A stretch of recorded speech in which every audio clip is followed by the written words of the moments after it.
All right. So if you own an old F body like I do, in my case, I have a 2000 model Pontiac Firehawk Trans Am, you might eventually get to a point where you experience your windows not working, your radio cutting off and doing it randomly, and it gets to be rather annoying. So it's pretty well known throughout the GM community, and I'm sure there's dozens of videos on the internet about this, but I figured I would make one. That the iBCM, or your integrated body control module, all right, has a cold solder failure point. It's pretty well known. I've already removed mine. Okay, you can actually see the container is empty. Here's the board. This is your integrated body control module. And the problem is usually located on one of these 3 pins here or these 2 pins here. And in my case, it's that guy right there that my finger's right next to the surface mounted diode right there. And if I can get in close enough, hopefully we can see it. You can kind of see how it's kind of rough on that pin. All right, that is a cold solder joint, and that's what they refer to it in electronics industry. You can see how the flows on the other 4 pins just above it are very nice and smooth, and you can see how that one pin just looks really, really rough. Okay, see how you can see how it's kind of cracked around that edge there, cracked around the pin. And what's going on is as you drive down the road and there's vibration, or if you've got your AC on and things cool down, you'll get contact, or as it heats up, it'll expand and you won't get contact. For me, if it's hot outside, like it has been, because this is Texas and it's 100-degree heat, it gets good and hot outside, you end up with a situation where everything expands, and as it expands, it opens up around that pin, and it keeps you from ending up with any kind of power transference to the relay, and that relay then acts as if you open your door while your power is on and your key is out. And you know how that is on F bodies and on most GM vehicles. If you key off and then take your key out or remove it, and then you open your driver's door, well, it kills the power to the radio circuit and everything. That's kind of mimicking that. It'll keep your volume and all of your settings and everything like that, and your channel settings and all of that, and it's just like opening the door. Whereas you shut the door and you start the car, if it's working, it goes right back to the same channel. It stays on that channel. It goes right back to the same volume level, so on and so forth. So you kind of have an idea of what's going on. I don't know how in depth anybody else has been with it. I'm sure there's been plenty of people that have done it more in depth than I have, but it's just kind of a, the more you know kind of a moment, right? And it's just meant to kind of shed some light on what's actually going on with the computer, and to let you know that chances are the computer is not really bad.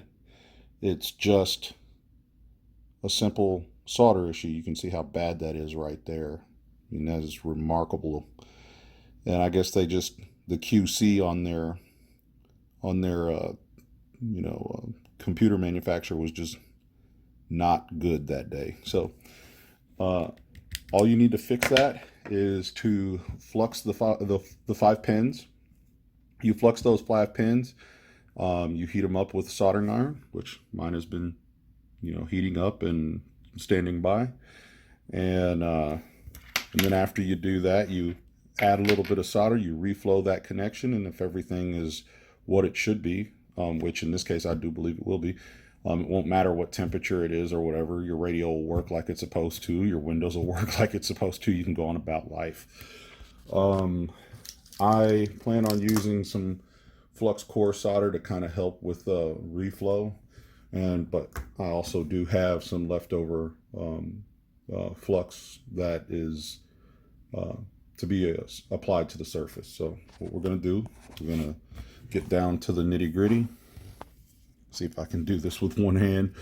And you guys, like I always say, you have to forgive me. I am not a YouTube savvy individual, right? So I'm going to come over here. We'll apply a little bit. Right there. Apply a little bit right there. And these guys right here, just to be on the safe side, and we'll dab it up there. Okay. Forgive me. Like I said, I am not smooth with this. I am no YouTube professional. And come over here and clean up my solder right here. And I'm going to start off by simply reflowing. I'm going to see how we do here. Yeah, it's there. And I'll come back and then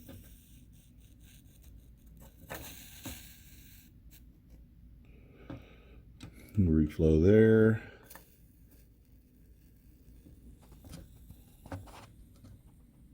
Reflow there. And just so you guys know, what I'm doing is I'm heating up the pins in hopes that I can get the solder to go up the pin. And then once it's up the pin, I'm actually going to come by and then add more solder to the top side that you see here, and which is actually the bottom of the board. And hopefully what will happen is since I've heated everything up, it flows up the pin to the other side of the board and gets a better contact all the way through rather than just contact on the back side of the pin. So stand by. I'm gonna finish out this resolder and then just add some more solder to the flow, and then after that you can come and take a look at it. Okay, and we're back. And as you can see, I got a fairly substantial amount of solder on there. I actually went a little bit overboard with it. Got a little bit too much on there, but it should be more than enough to fix the problem. As you can see, let's see if I can get it to focus here. And as you can see, the cracking is gone. You can see the very tip of the pin kind of poking through there. And it goes all the way around the pad. You know, it flows just a little bit smoother. And then while I was at it, I went ahead and I reflowed those guys. Just to ensure that there was more solder on the joint to kind of prevent the problem from reoccurring. Anyway, pretty simple. It probably took longer than me to describe what was going on and kind of show you what was going on, what I was going to do, versus what it actually takes to fix it. It really only takes you a couple of minutes to pull the unit out, and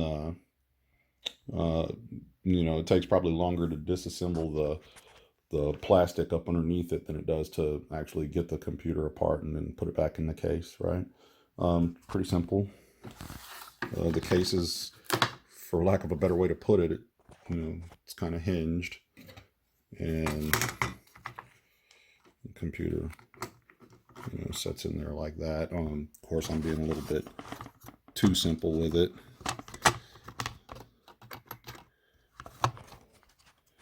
Okay. I need to get a camera holder is what I need to get. Anyway, drops down in there like that, and that's all she wrote. Then she's back together.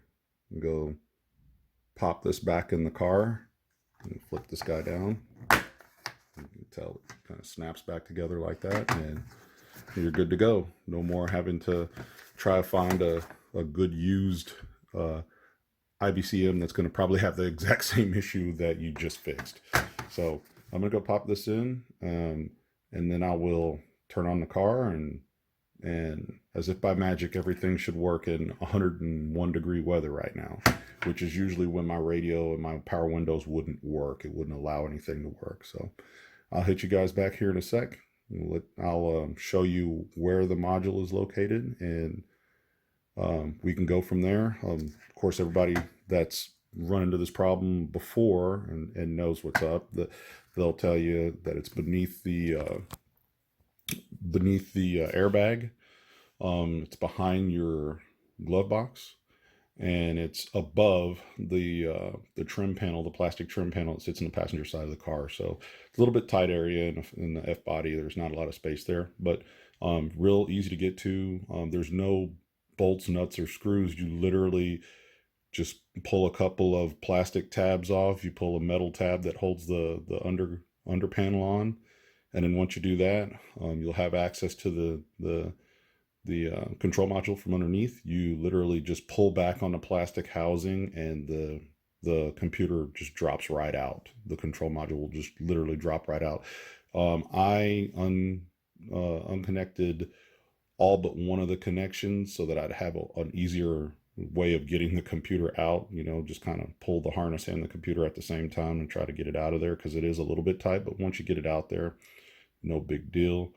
And take it out, take it apart, you unsnap the cover like I just showed you how it snaps together. You unsnap the cover, literally just pick up the back half of the computer, and then just kind of shimmy it out of place. And then once you have it out of the case, you can fix that problem and go on about your day. So I'll see you guys in a bit.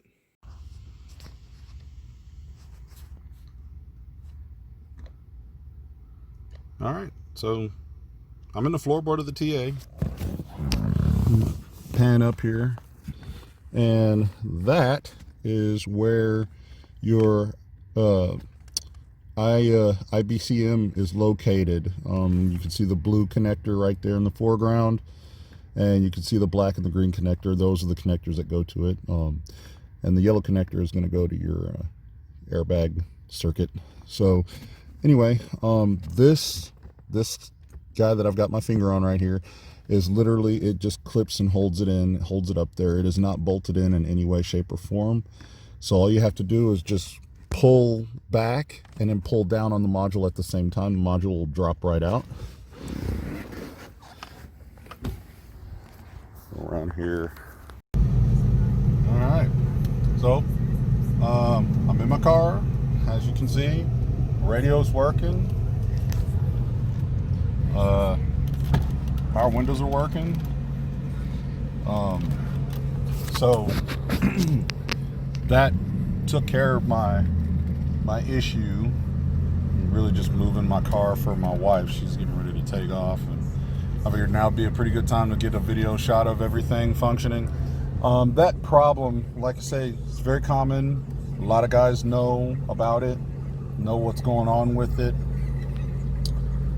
So it's pretty easy to fix. That's all that I was outlining here, is that there's no other parts that you can get for it.